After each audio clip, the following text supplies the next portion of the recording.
What up, Fight World? It's your boy Ego, and I'm back with some more boxing. Today is Monday Mail Days, Boxing Ego. I pick your questions, I answer your questions, or do my best to. And let me take this video real quick. Let's go through it. First question is from Larry Harris. What's your thoughts on Triple G versus Willie Monroe Jr.? My thoughts, it's not a horrible matchup. Willie Monroe, he only has one loss. He's a crafty, slicker style middleweight. A lot of people don't know him. I've seen his last fights with Brian Vera and even before that. His one loss is to split decision, so it's an interesting matchup. Now, this isn't the matchup, the big blockbuster matchup like Triple G versus Cotto, Triple G versus Canelo, Triple G versus Andre Ward moving up, or Carl Froch. I get that. However, you have to give credit, one, to Willie Monroe for stepping up to the plate where you have certified champions in the division like Miguel Cotto, and it doesn't look like he's eager to fight Triple G. Or Peter Quillen. He vacated his belt. It didn't look like he was eager to fight Triple G. So props to Willie Monroe for stepping up. Being an underdog, a massive underdog, a non-champion, and he's willing to fight Triple G. And you got to give credit to Triple G for staying busy. He's doing what a lot of other champions aren't doing, and that's actively fighting. He's fighting 3 to 4 times. And another thing I do like about his active style, yes, it's not the elite names we want to see. However, they're not horrible. Like if you look at Leo Santa Cruz's most recent opponents and you look at Abner Matis's most recent opponents, the guys Triple G's fighting in his division, per his division, aren't ranked as low as them guys. Like Leo Santa Cruz's his opponent was ranked maybe in the 20s, like 26 to 30 or something like that. Triple G's not fighting that level of opposition. So I get it. People want to see him in those blockbuster fights, but he's not fighting pure bums or people who are ranked top 50 and stuff like that. He's fighting better competition than that. It's just not the marquee names that we want to see. And then the other thing, the last thing about Triple G is he's fighting various styles. He's been in their last fight with Martin Murray, a good boxer, a big, strong guy, not strong in terms of punching power, but just in terms of size and stuff like that, and a tough willpower, that kind of fight. And he broke him down. He's been in there with the big punchers in the division, or some of them, guys like Curtis Stevens with a nasty, wicked hook. His left hook is problems for most people. He's been in there with the big puncher. He's been in there with a herky-jerky guy like Daniel Gale, who is hard to get his rhythm down. He's been in there, and now he's going in there with the southpaw and Willie Monroe Jr. So you got to give him credit because he's not fighting one style of fighter. He's breaking these guys down no matter what. Gabe Rosado, a tough guy who came up in weight. He's fighting different styles of boxers. It's not just all one. You know what I mean? Of course, people want to see him in there with the bigger punchers. Guys like David Lemieux, guys like Miguel Cotto with good boxer-puncher abilities. Andre Ward, crafty guys. But it's not a bad fight. It's a southpaw. We'll see what Willie Monroe can do and what he can produce. And it's almost to Triple G's, to his credit or whatnot, he has to almost look exceptional because he's going in there with guys that aren't really who we want him to be fighting. And you got to give credit to Triple G just for the simple fact that it doesn't look like he's shying away from the bigger names. The bigger names seem like they're more or less shying away from him. Next question is from Mortal 2400. What advice would you give someone who wants to start a YouTube channel like yours with limited funds and equipment? Quality, man. Always go for quality. Whatever your niche is, whatever you're trying to make your channel about, I don't know if it's in the sports world or tutorials, whatever you do, be passionate about it. Be consistent, be passionate and consistent. Those are probably the two biggest things that I could say. If it's a hobby for you, then that's one thing. But if you're trying to take it serious, make sure you do just that. Have some kind of frequency or consistency so people know what to expect from your brand, from your niche, from your channel. And I think take it from there and just be passionate. Just put your best foot forward with all you do. Try to get back to people as often as you can. I wouldn't worry about in terms of equipment because if you see my channel, like back in the day, my mic was lesser, just different stuff like that. So don't worry really about that. Just make sure the content you produce is the best quality possible. As you get bigger, then you work on advancements and try to get to the next level and enhance. Don't try to go for broke and buy a bunch of equipment and then this is not something you're going to do for the long haul and build up. So I would say consistency, be passionate, and just be yourself ultimately. Next question is from the Diesel. Do you think Paulie Malignaggi's recent criticism of Manny Pacquiao is the reason he is not calling the fight and Roy Jones is? If so, Roy Jones and Jim Lampley have been critical of Floyd also. I think that has a huge part. And the other thing is it's a co-promotion. So for the sake of continuity and to get a clear calling of the fight, I don't think they want that many announcers. You know what I'm saying? And Paulie Malignaggi was just the odd man out. Like, you're not going to have 4 announcers calling the same fight, all trying to share their thoughts on what's going on, the action. Jim Lampley obviously has a lot of seniority. Roy Jones, I would say, as a fighter, he's more accomplished than Paulie Malignaggi. So those are the natural picks for HBO. And as far as the criticism, it's different. Jim Lampley and Roy Jones, they've stated their piece, but they never really accused Floyd of cheating or been as vocal and outright as Paulie Malignaggi. Paulie Malignaggi, what he's doing is alluding to Pacquiao doing peds. Whether you agree with him or not, the fact of the matter is it can't be proven at this point. So I think his criticism obviously has probably put him in, you know what I mean, in the back seat in terms of a fight like this, because unlike Jim Lampley, who says biased stuff, or Roy Jones, who might make fun of Mayweather or whatnot, what they're saying ultimately is, quote unquote, more or less their opinion, versus what Paulie Malignaggi is saying is his opinion also, but it could be deemed as slander based on the fact that he can't prove what he's saying. Whether you agree that Pacquiao was on roids or juicing or whatever, it's just it's kind of more of a gray area in my opinion. So yeah, I think that did play a part in him not getting selected for this fight, because he's been so upfront and vocal. So you got to give him credit. At least he's speaking his mind. But this is the consequence when you're dealing with network TV and businesses. Next question is from Vontae123. Whose post-fight interviews are funnier, Adrien Broner or Prince Nassim Hamed? Prince Nassim Hamed by far, in my opinion. This is just my opinion. Now, I'm a longtime supporter and a fan of Prince Nassim, but that's not the only reason that I say that. The reason I say it, as opposed to AB, is Prince Nassim, there was some, it just seemed more authentic. The authenticity, it seemed more natural.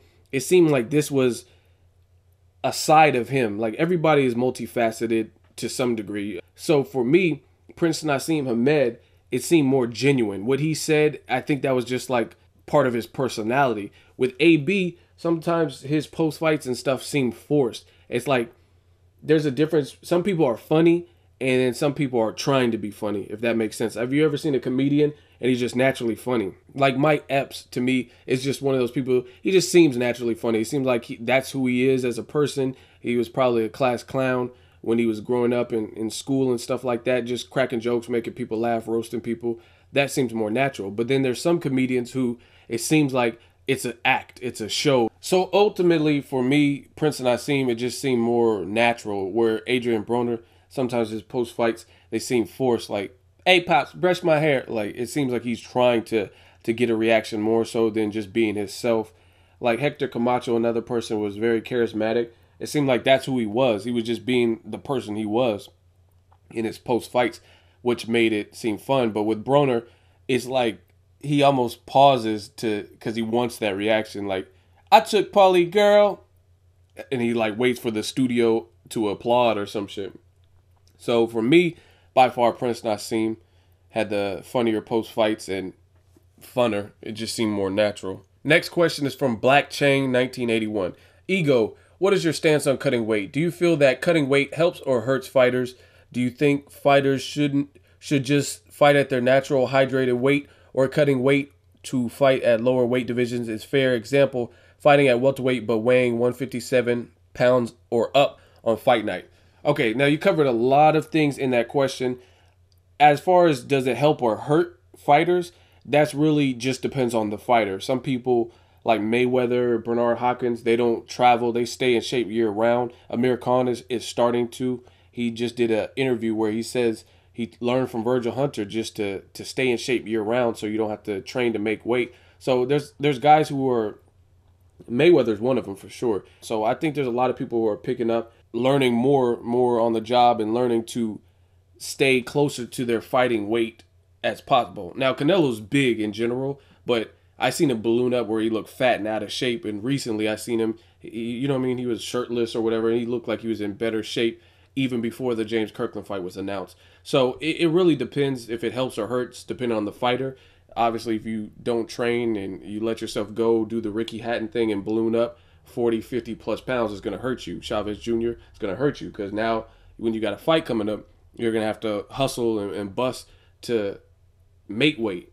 So me personally, that should never be your training camp. Your training camp should not be to make weight. But realistically, in the modern age of boxing, it is what it is. There's tons of guys I can name off the top of my head. I think Danny Garcia, Adrien Broner, Mikey Garcia. If you look at any of them dudes, Terrence Crawford, I would say Nicholas Walters, they all walk around a lot heavier than what they are, you know what I mean, to what they fight at. But a lot of those guys, they never had a problem in terms of failing a weigh-in, so it is what it is. That's just kind of the new standard. Terrence Crawford versus Gamboa, he came in weighing probably more than Mayweather weighs on some fight nights. You know what I'm saying? Terrence Crawford fought Gamboa at 35, and if I'm not mistaken, he weighed over 150 pounds versus Gamboa. So a lot of these guys crunched down, and they're walking around weight. Even Nicholas Walters I've seen recently, he looked pretty big, and he's fighting guys at featherweight. You know what I'm saying? So I think that's just really the new standard. A lot of guys, Mikey Garcia, that's why he's talking about moving up to 140, because he can, because he naturally walks around a lot bigger than that. So they got to kill themselves to try to make these 126s and 130. So it's cutting weight is a very complex and dangerous process, especially if you don't do it right, especially if you don't stay ready year round, because you have to come up. You know what I'm saying? This is like The Biggest Loser or something, and you got to go through great lengths to kill yourself, dehydrate yourself, starve yourself, and all this different stuff. And starving yourself could be bad too. So it just depends on who. Starving yourself sometimes, and I know a lot about fitness, man. I need to start doing some more videos just about the fitness. When you starve yourself, some people think that helps, and sometimes, and most times, most cases, it hurts you because your body doesn't know when it's going to eat again, and it goes into starvation mode and stores anything you do eat as fat. So it could actually have an adverse effect on your body when you starve yourself. So it really just depends on each camp and how whoever is training them, because there's all kinds of fucked up methods and bad methods of cutting weight. There's good methods or better methods. I don't know if any method is good per se, but there's better methods for cutting weight. So it just depends on who's training the person. But it would be nice to see fighters fight closer to their weight without ballooning up 30 pounds on fight night. But again, I think that's just what it is in this new modern age of boxing. Next question is Ali Dago 619. Do you think it would be hard for Mayweather to easily get Pacquiao's timing down because of the constant movement? Yeah, I mean, these guys are this generation's best fighters. So I think an adjustment will probably be made on both parts. Whoever wins this fight, they're going to have to make adjustments. I don't think either fighter, Mayweather or Pacquiao, is just going to have a once and done. And by that, I mean, whatever their initial game plan is, that works through the course of this whole fight and carries them through the whole outcome of the fight. I don't see that. I think both guys at some point are going to try different things and have to make adjustments. Pacquiao, he's awkward. He's coming from a southpaw stance. So I think it will be an adjustment needed in terms of Mayweather.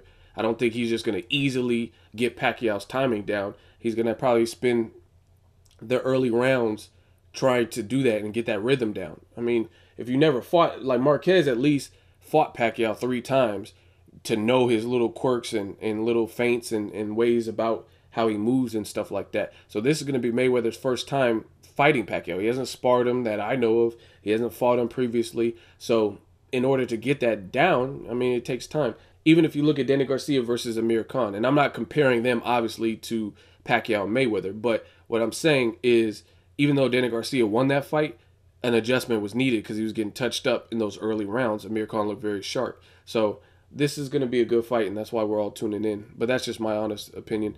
Next question is from Chris Jackson. Ego, do you think boxing should add another weight class like super heavyweight? Because it's not fair. The only weight class that you could come on any weight is heavyweight. So do you think they should put another weight class? Absolutely. I think super heavyweight and a regular heavyweight would make all the sense in the world.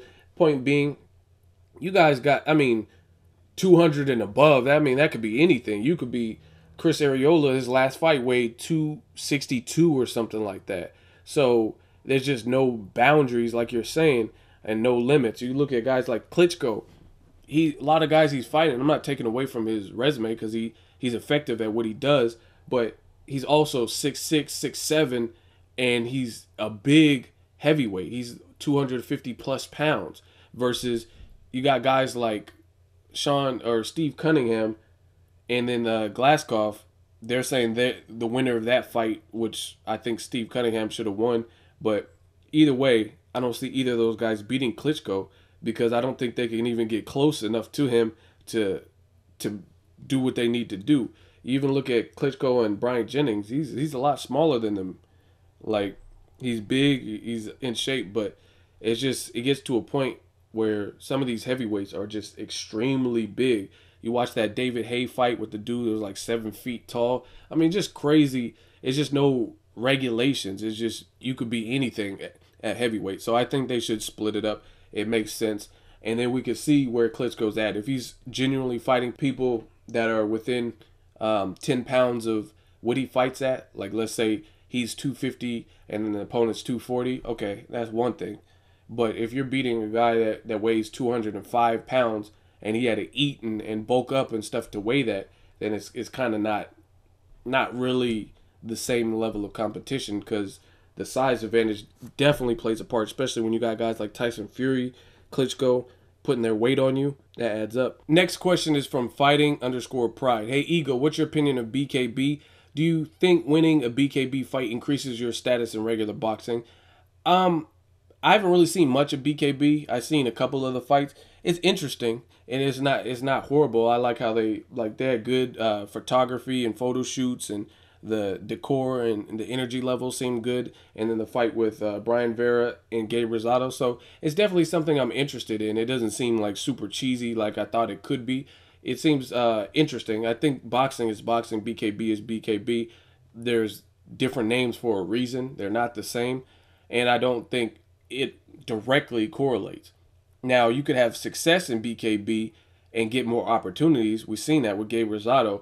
He became the middleweight BKB champion, and we've seen him fight David Lemieux, his first fight back in the regular boxing, and he got beat up on it, and he lost that fight. So I don't think there's a real correlation. I don't think because you have success in BKB that automatically is going to make you a killer in your division. Because if you look at a lot of the guys that are in BKB, they've had some ups and downs in their regular boxing career. Curtis Stevens, Jesus Sotocras, Gabe Rosado, etc., etc. So I think BKB is his own thing. It's cool, but it's different, and I don't think it directly correlates to success in boxing because boxing requires different attributes.